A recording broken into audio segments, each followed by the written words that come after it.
Hey, welcome to Manalizing. This is where men talk about the kind of stuff that men don't talk about. Put your hard hat on, get ready for a ride. Here we go.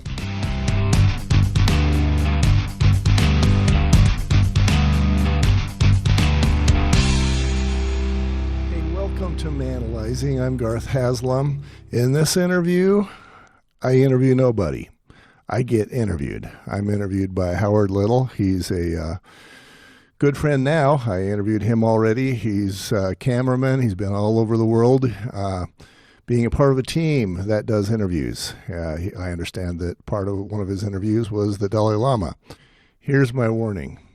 If you're somebody who is expecting me to talk about sunshine and roses and puppy dogs, that's not what Manalizing is all about, and that's not what I'm going to do. It gets down, it gets gritty, it gets honest, and I tell the truth as I see it. And if you are not comfortable with that, please don't listen. Put on your hard hat. Here we go. Howard, you are now the interviewer, and I am not. Oh, okay. I am the interviewee. That's a twist, and I'm not quite sure what to make of all this. But, this we'll find out how this is going to be. Okay. So where am I from? I grew up in Orem, Utah County, Utah.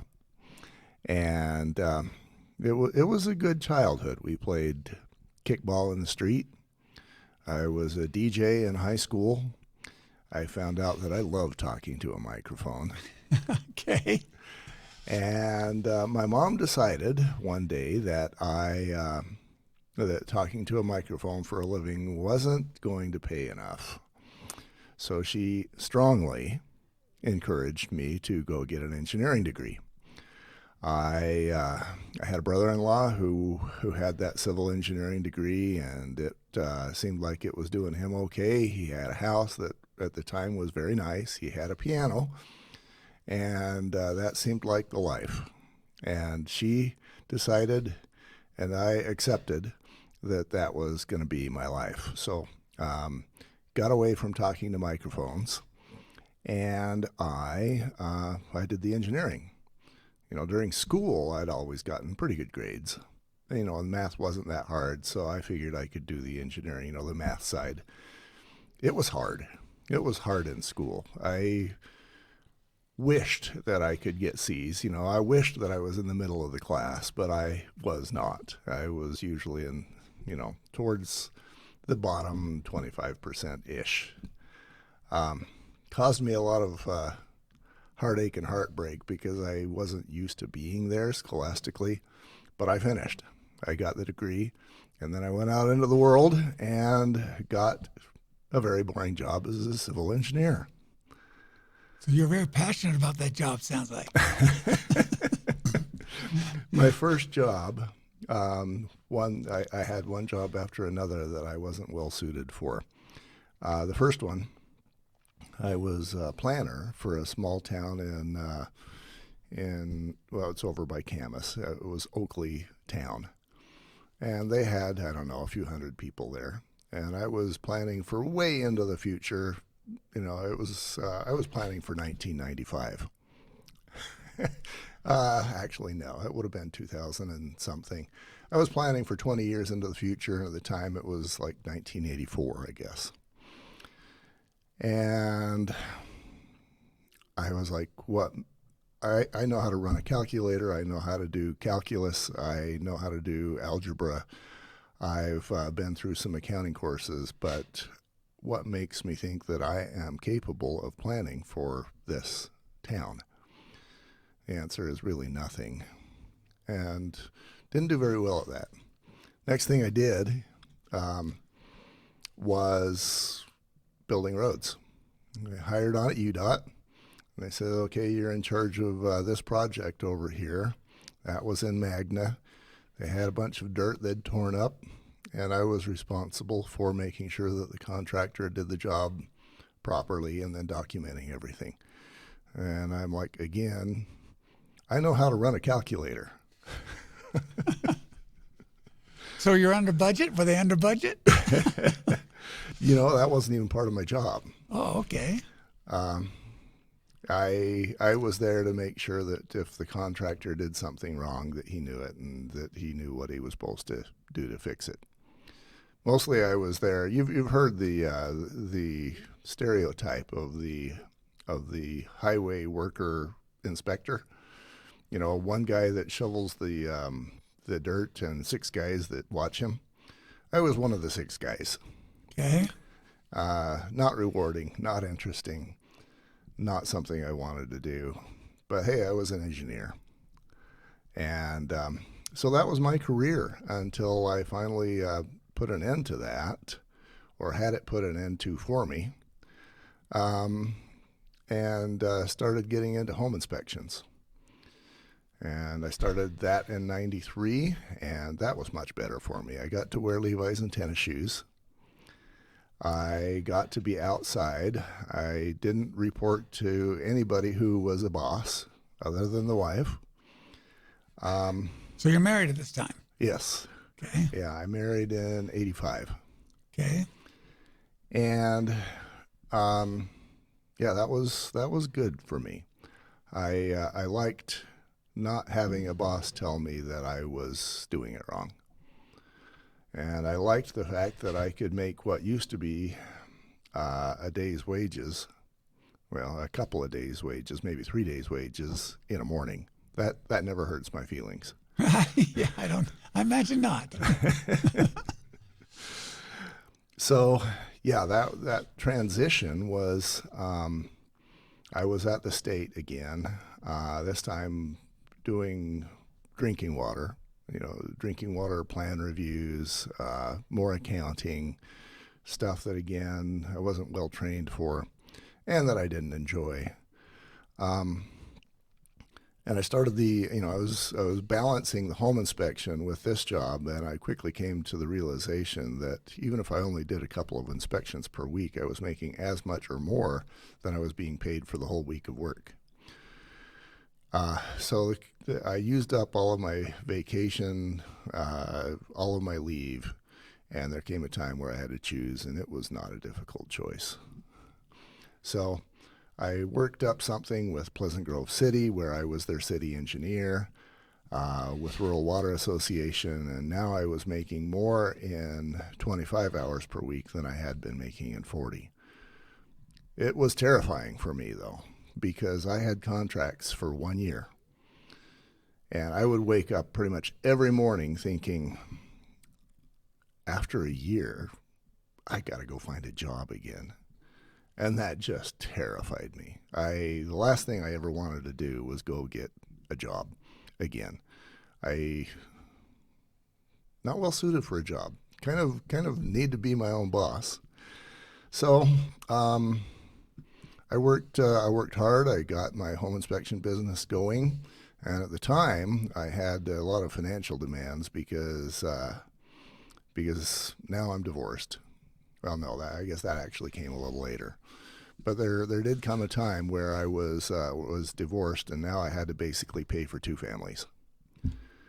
And I figured that if I did 4 inspections per week, and that seemed like so much, but I figured if I did 4 per week, then I could pay my own bills and pay my ex-wife's bills, and it'd be okay.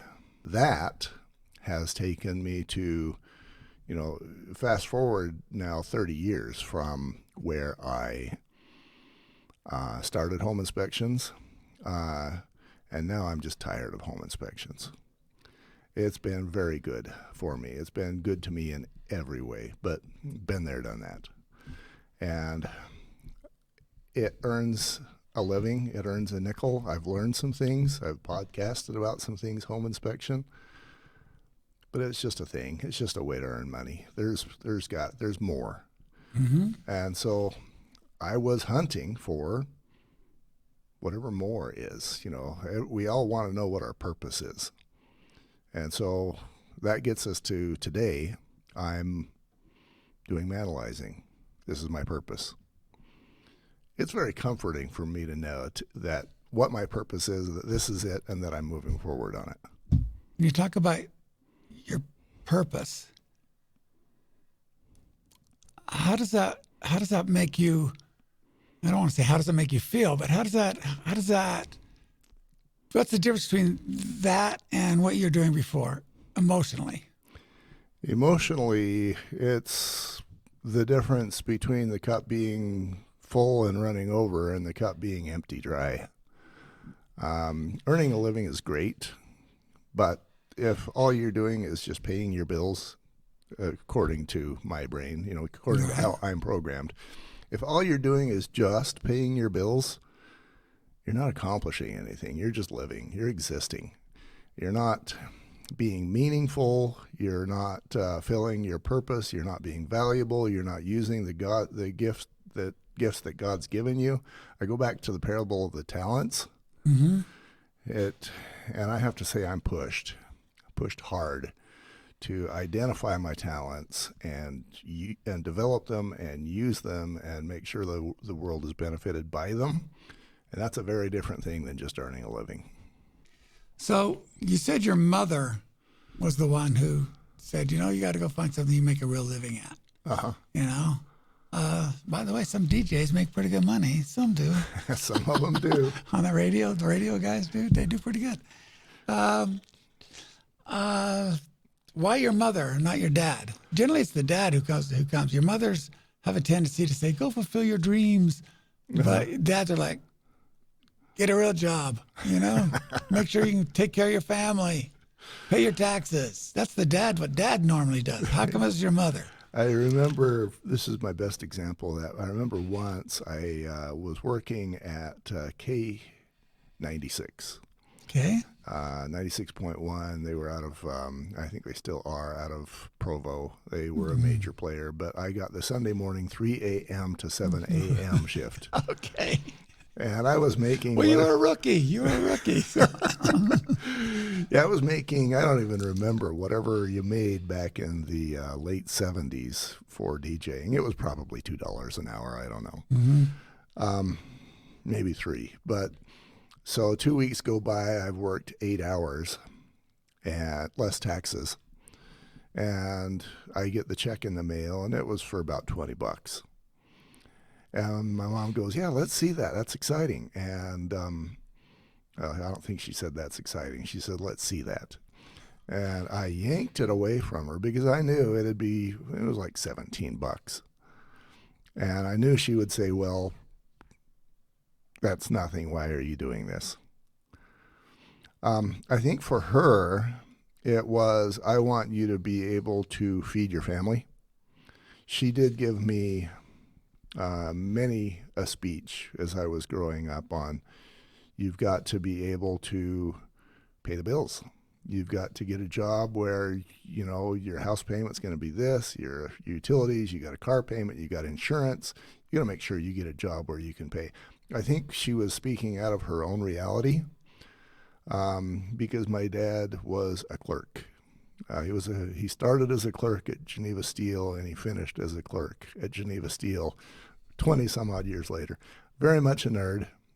He stayed out of the way. My mom was dominant in the family. He came home, and if she needed him to be the executioner, he took that role. Other than that, we didn't see him much. He'd go into his office and stay there. I never sat down to watch TV with them. I never did. He never threw me a football or a baseball once. Did you ever ask? Wow. No, the thought never occurred to me. So is that He did. I do remember on a couple of occasions he instructed my brother to throw footballs to me. My brother at the time was a backup QB in high school, and he thought that I needed to be footballed. So, well, you got the physique for it. I do now. In high school, I weighed like 155, dripping wet. Okay. And in junior high, there was actually a picture that was taken where you could count my ribs in the picture. I was that skinny. Whoa. And that was my own fault. I guess everything, as long as I take credit for everything, I don't want to be the guy that blames everybody. But here's why that was my own fault. I he was a clerk. My mom became a school teacher later, but there was no money. So she gave me money for lunch, and I'm like, this is the only money that comes to me. So it was 40 cents a day. And so I would go buy a 5-cent milk and drink that, and that was lunch, and keep 35 cents, put it in my pocket. And that made me skinny, but at least I had some money. Yeah. You know, if you can count my ribs in a picture where I was not the only person being focused on, I was skinny. How did you feel about your dad?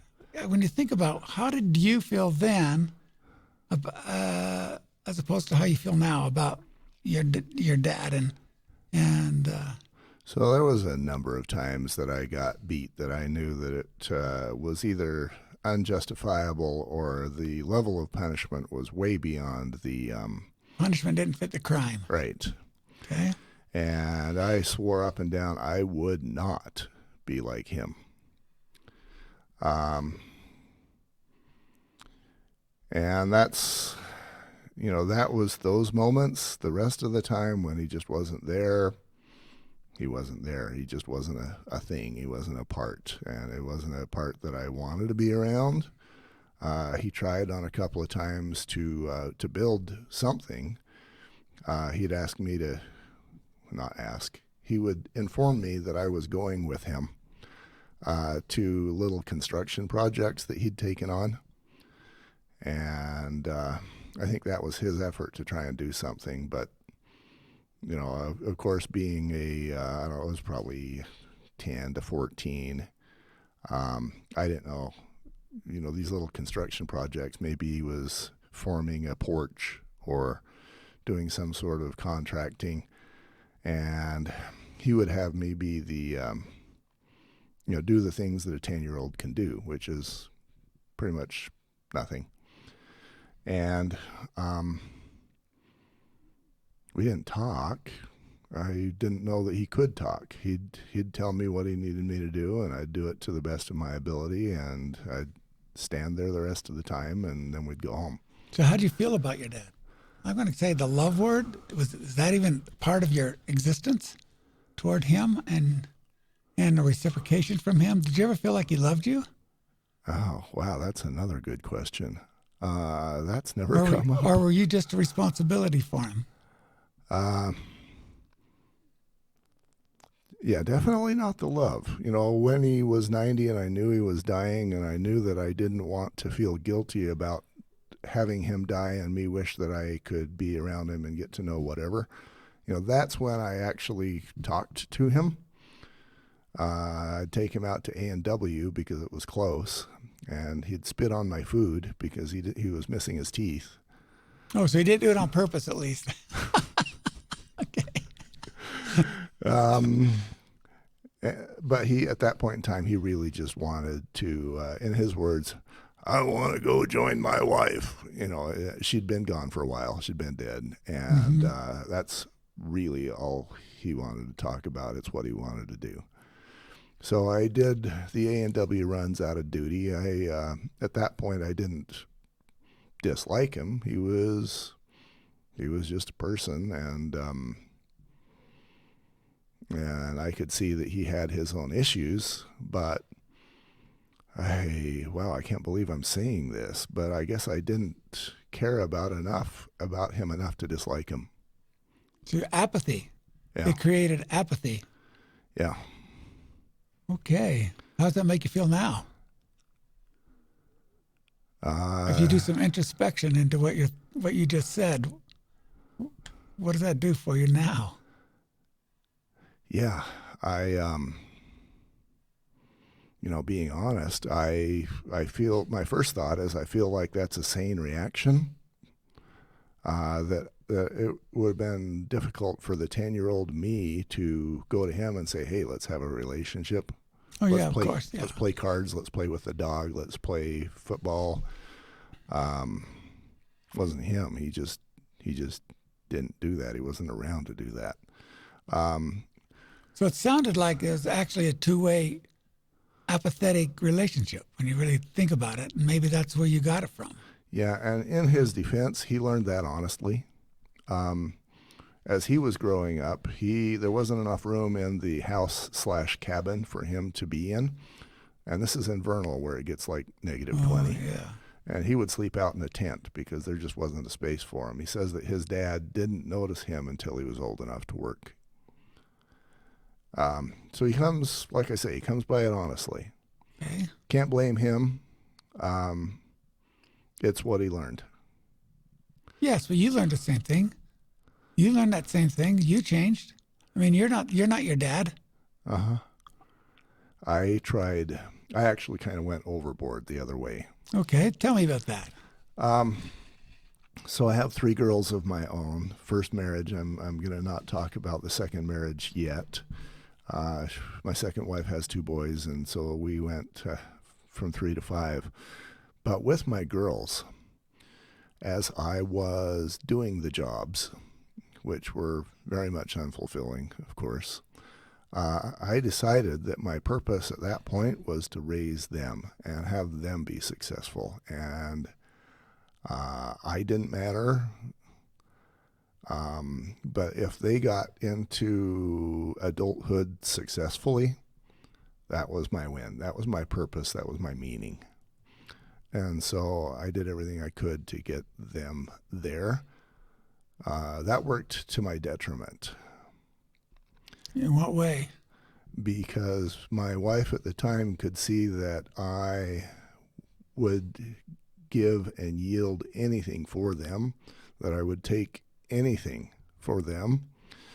So she realized that she could do anything she wanted to me. She told me once and that she had turned me into her dad in her mind. She hated her dad. Okay, that's not good. And so in order to punish her dad, she would punish me. And she knew that she could because she knew that I was so dedicated to my girls that I would not do anything that affected them negatively. You're telling me that what I get out of that is that she was jealous of the relationship you had with your daughters. I hadn't considered that. Maybe. When you got divorced, Uh-huh. what changed with your relationship with your daughters? So I met Julie, still married. I was used to my ex telling me, "You're hopeless. You're a nerd. You can't accomplish. You're not. You're less than. You're not enough. You can't. You won't. You're, you know." Is that because of the jobs you were taking at the time? Uh, Partly, or was it just all something else? I think she needed me to be less than so she could be more than me. She would agree with anyone who disagreed with me on any subject, even if she'd told me 5 minutes before that she had a different opinion. Okay. So then I met Julie, who goes, hey, you're a good guy. You're capable. You're interesting. You can do X, Y, and Z. And no, you're really not the nerd that you say you are. And I had believed my first wife because who are you going to believe? I mean, you're married to her. She knows you best. If she says X, then you're X. And then here comes somebody else who says, no, that's not true. And I'm like, who am I? Who do I believe? Right. And then it becomes, do I want to believe that I'm a nerd who's less than, a geek, a dork, a control freak, a big fat meanie, whatever? Or do I want to believe that I have potential and that I'm a good guy and that I can? And you know which way I picked. Right. So you instigated the divorce. I went down the road with Julie. I could not walk away from that. I could not walk away from a person who saw something in me. And okay. So you're looking to, it looked like you had your wife. My wife was married to another guy, and it sounds like that they had the same relationship, only reversed. You and your first wife, and my wife and her first husband, mm-hmm. where he was constantly telling her that she was less than, and verbally abusing. Never hit her once, that was verbally abusive constantly. Sounds like that's what you were under. Yeah, there was plenty of that. And it's funny with her daddy issues. Doesn't matter how much she ground my head into the dirt. It was just never enough for her. She never got her fill of humiliating me. That would have been nice if there was a day when that occurred, but it didn't. So, yeah, and now I go against what do they call it in Star Trek? The first priority or the directive? Prime directive. Prime directive. Yeah. Prime directive is don't do anything that affects your daughters negatively. And How old are they at this point? they are 13, 11, and 9. Ooh. Yeah. And That's a sticky wick you're looking at there. and the second prime directive is I've seen enough of this tunnel that I can't stay in this tunnel. So the way I justified it to myself, and I still believe it to be true, is that if I stay in this tunnel, my girls are going to know nothing other than men are bad. Treat your husband poorly. What's the word? Depreciate him, ignore him, make less of him. That is going to be the world that they know. And I was like, if I do not change this, if I do not let them know that that is not okay, then that's who they're going to be, and prime directive will be lost. Okay, did any of them, especially your oldest daughter, kind of see what was going on? Did they ever acknowledge that? At the time, Or do you just become the meanie? oh, I was the meanie. It's taken Okay. many years. Okay. And I was told during the divorce that you don't make your kids part of the war. You know, the divorce is between husband and wife, and the kids get to be not part of the war. So I did that. But yeah, I was the big meanie for many years. And I think, you know, as time goes by, it's been 20 years now, they can see who I am, especially who I am now.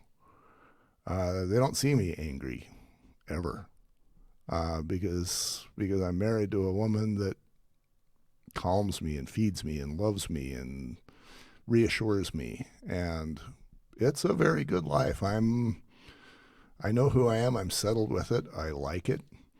And so they don't see the meanie that I was portrayed by the ex.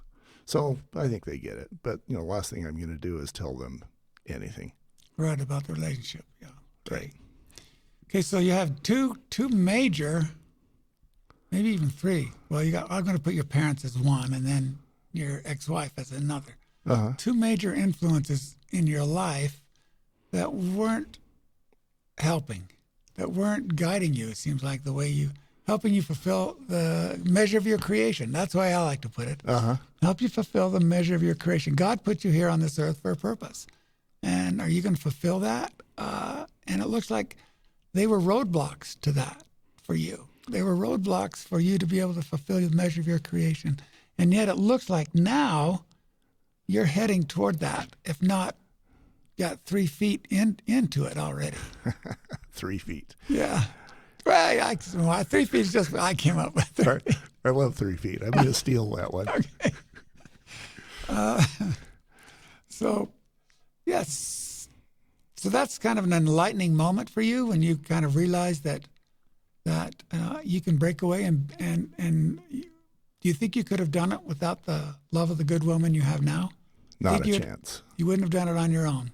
No, because I can hear my ex-wife right now saying, you know, I hear what you are saying you want to do, but you'll never succeed at that. You won't do that. You don't know how to do that. You've never done that before. Just stay to your day job and bring home a paycheck. I wonder how many men out there are getting that right now. They're working in a job, not fulfilling their measure of their creation. Do you think, did you ever, okay, I'm going to have this, in all the time that you were doing those jobs that weren't fulfilling you, Uh-huh. do you think that the people working around you were feeling the exact same thing? Or do you think some of them, that was their that was their excitement in life. That was what they really felt fulfilled them doing those jobs. The people in the engineering world, none of it is exciting. None of it causes a rush. You know, if you build a road, it takes a number of months, and the best thing that happens is they lay the pavement, and you go, I finished that. That's not much of a rush. Yeah.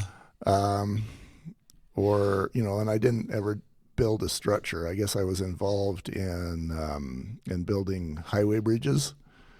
And that's a lot of pile driving. It's a lot of dirt moving. Sometimes the big moment, the really cool big day, is when they pour concrete for crossing the two ends of the bridge. You know, there's not a lot of adrenaline there. So they call that, you know, I heard that from a lot of people. They call that the JOB. The JOB job? Is there another acronym I don't know about? Okay.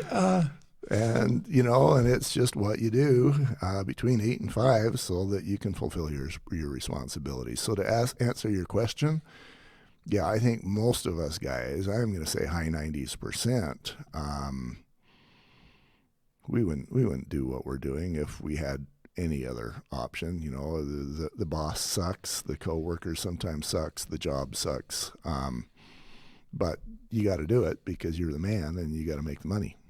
Okay, what I see in my own small life here is jobs. Well, I've had jobs like that too, and I found my passion like you did with your daughters. Mm-hmm. But I had encouragement in those jobs from other people. I think people who are in those jobs find passion in other things other than their job that fulfill them. Right. And so that this is what works, but I have this outside of my job that fulfills me. Right. And it didn't sound like you were getting that outside because you weren't getting that encouragement. You were just getting beaten down in between job and yeah, the closest thing I had to something that fulfilled me was my daughters. Okay. You know, raising them, playing games with them, teaching them when I could, loving them, watching TV with them. That was my thing.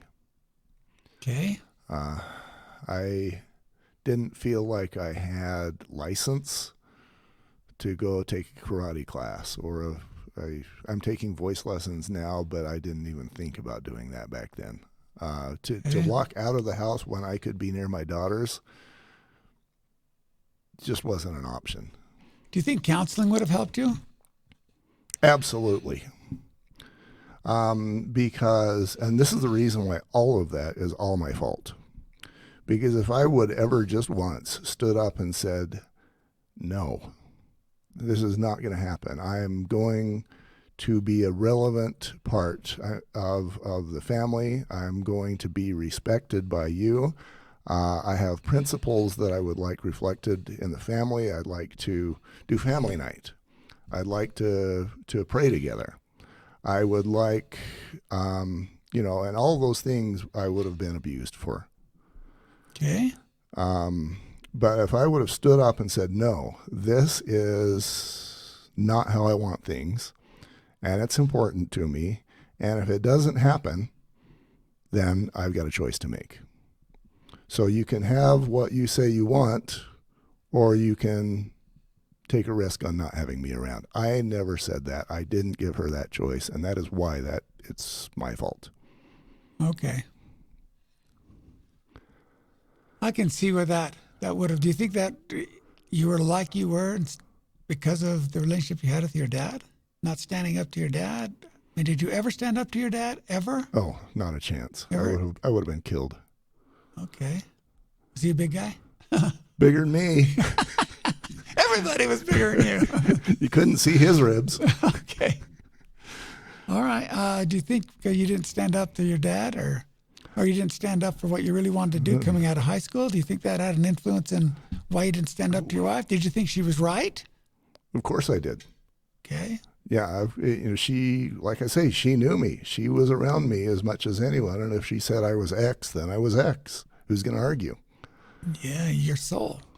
So you finally, I guess, you're the wife you have now, Julie. Is she the one that finally convinced you that was all a lie, or were Yes. you that person? Were you that person, and then Julie changed you? So so you see the difference there. That you really were what she said, but Julie turned you into the person you are now, or were you always that person, just not being acknowledged for it? Ooh, boy, those are deep questions. There's a song by Boston called "A Man I'll Never Be."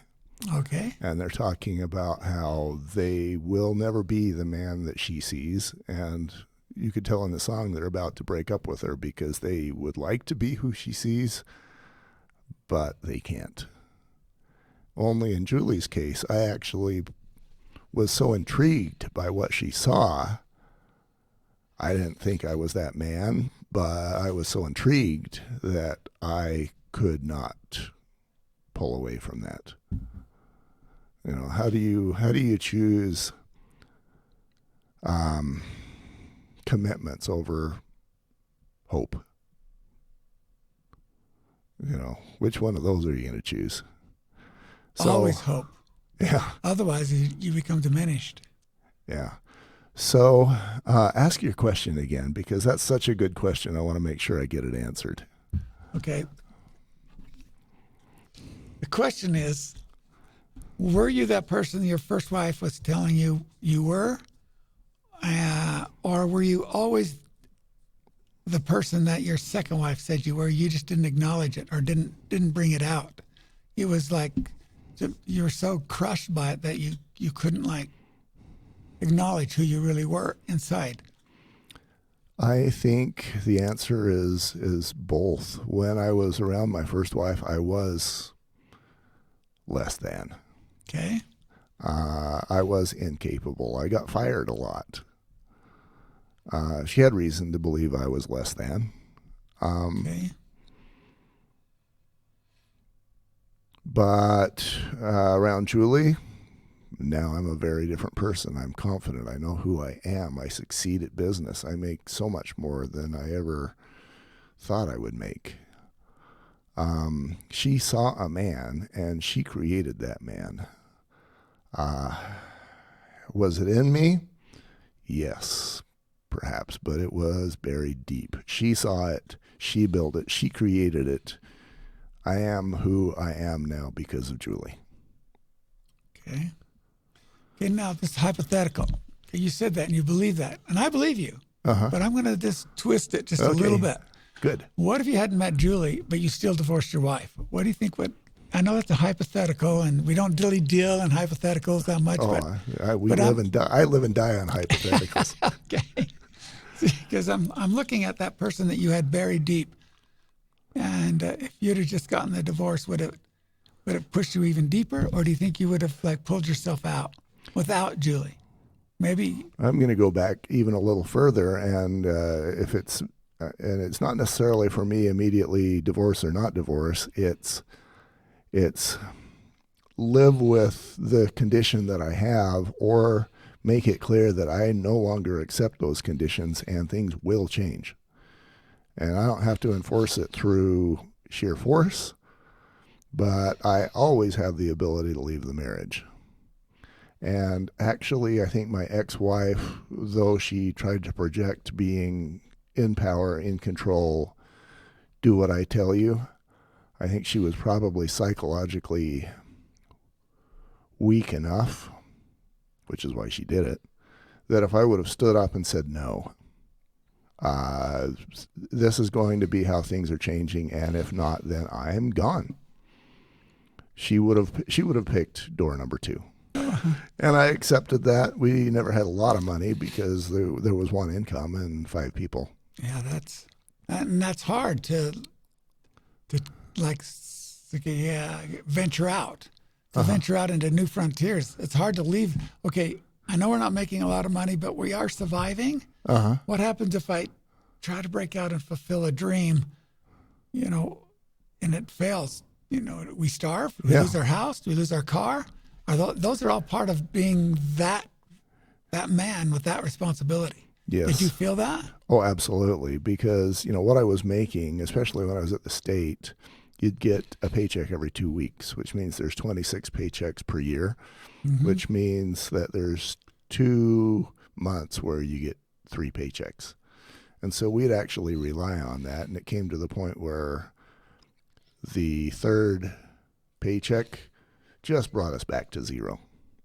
Wow. And so there is no room for even stubbing my toe. Yeah, you can't reach out and start new adventures when you're in that place. Yeah, that's hard. That's hard to knowing that you're in a job you don't really like, but you know you got to have it to pay for my family. Yeah. And so you start taking 2 and 3 jobs. Well, and that's what motivated me to start the home inspections, Right. because I realized there needed to be more money. Hey, to sum up your emotional state from just really quickly from there's 3 stages I see in your life. Uh-huh. Okay, you have your childhood, your first marriage, and your third marriage. Right. Okay, I'd like to quickly, in a few words as you can, sum up maybe just even a word that describes your first part of life, with your parents and sibs, your life with your first wife, and your life with your wife you have now, and the life you have now. Maybe it's that life, this life, and that life. Not necessarily the people, but that life emotionally or introspectively. I don't know. What words would you put to those 3 phases of your life? The word that comes first for my childhood is neutral. I didn't I didn't get beat like a drunken dad would beat you. I just got beat when somebody decided I should be beat. I wasn't told by my parents that I was less than. I definitely didn't build any close relationships with any of my brothers and sisters. I was fairly close with my younger sister for a while. But I'm gonna use a word like neutral or unremarkable or, I like the word you said about Dad, apathetic. Yeah. The whole life seemed to just be apathetic. Didn't care. Didn't seem like you had a lot of care going for getting care and giving. Maybe between your sister, you got some care going. But my mom had one moment when I was doing the divorce. She gave me a blanket, a sunflower blanket. And that sunflower blanket meant I love you. Okay. Now it's me that's crying. Yeah. Usually I do this to other people. But that blanket means I gotta compose myself. You're okay. It means $1 million to me. The second part, the first marriage, I actually had a moment. I'd had multiple dreams where I dreamed, oh my gosh, I'm married to this woman. I don't want this. I didn't want this. It's dark. I can't. How long do I have to be married to this woman? And that was so deep to me that it actually guided me away from a couple of women. A couple that I thought would be somebody that I wanted to get closer to. I stopped because of that dream.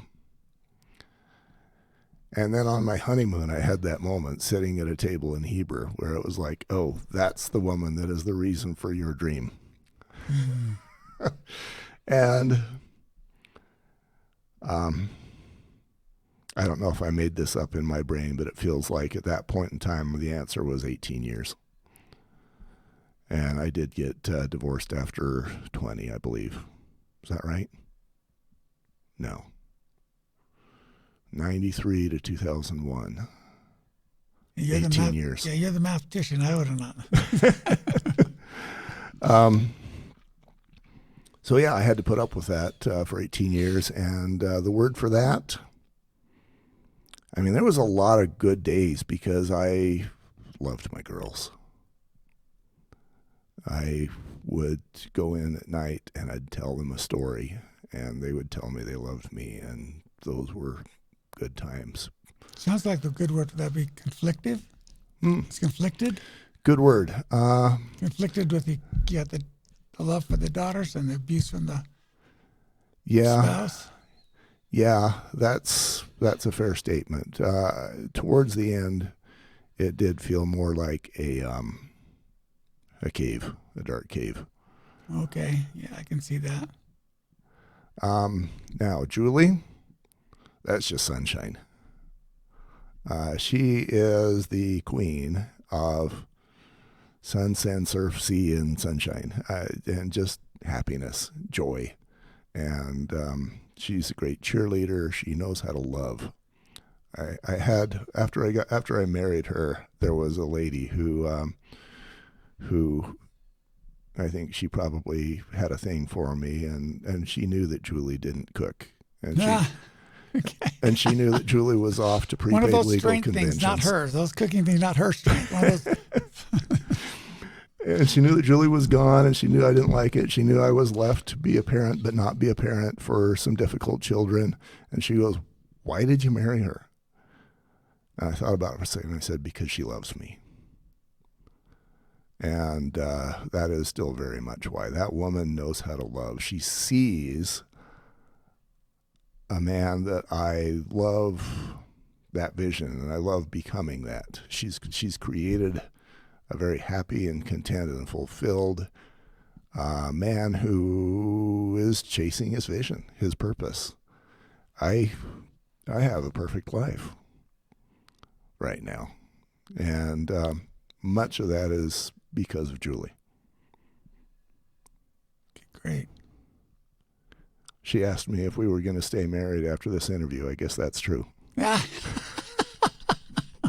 It almost seemed to reinforce it on your side. You've reinforced so much. Like if she got hit by a bus, what would happen to you? Oh, I'd melt. And that's Okay. happened because in times when she's been gone, for example, she knew Travis Alexander, and she would go to those trials in Arizona for a week at a time. And I just went into zombie mode. Yeah, I know, but okay, this is what I'm going to say to you. If she got hit by a bus and you went to that place, is that what she'd want you to be? Is No. that where she'd want you to be? No. Would you acknowledge that and pull yourself out, you think, and be the man she wants you to be and knows you to be? I believe that I'm man enough now to move forward. She may have created that in me as well. Okay. But yeah, back in the day, and I'm going to say up until maybe a year or so ago, yeah, when she's gone, I melt. Okay. But I think, and I'm not sure, but I believe that if she got hit by a bus, I'd move forward. You'd take some time, I'll bet, but I bet you're smart enough to realize that that's what she'd want you to do. Right. It might be hard to break through that, but through the sorrow and grief, but Yeah. Yeah. I think I would realize that melting on the floor for days and weeks on end doesn't accomplish anything, and that it doesn't serve anybody, and it sucks, and I need to get up and do stuff. good. It's good to hear that. It's good to hear that she's inspired you enough to keep going. Right. So how long you two been married now? 21 years. Oh, wow. So this is longer than the first one. Longer, yes. Much easier years. Yeah. But what do you see in your future of who you are and the progression you want to make? So I don't mind being vulnerable enough to confess my weaknesses, and one of them is that my significance. I need to be standing on the star. Jay Leno, when he goes out, he stands on the star, he delivers his speech, and he's Jay Leno. Mm-hmm. I want to stand on the star. I've been told 1,000 times, and I have 1,000 proofs that I am really good at helping other people find their greatness and standing on their own star. And inside my head, it's like, damn it, I want to stand on my own star. Okay. I'm not there. But I do need to know that I'm filling my purpose. And that's what Manalizing is. And as long as I can, build this and market it the way I'm planning to market it, and we're going to get there. We're going to change some lives. We're going to help men know that they are not alone, that the cave that they have put themselves in is similar to the caves that the rest of us put ourselves in, that there's hope, that there's an answer, that you don't just suck it up and go quietly into the basement. We'll save some lives, we'll save some marriages, we'll make a lot of lives better. We'll cause some men that are not like me, who rather than do the divorce or the porn or the girlfriends or the whatever, they go and say no. They go to the wife and say, this is not working for me. And then there's a chance for things to work. And so I think I'm going to change the world. And if I can do that, that qualifies as me standing on a star. Then I made a difference. One podcast at a time. One podcast at a time. Well, good. Congratulations. I look forward to it. To your achievements. I really look forward to seeing your achievements.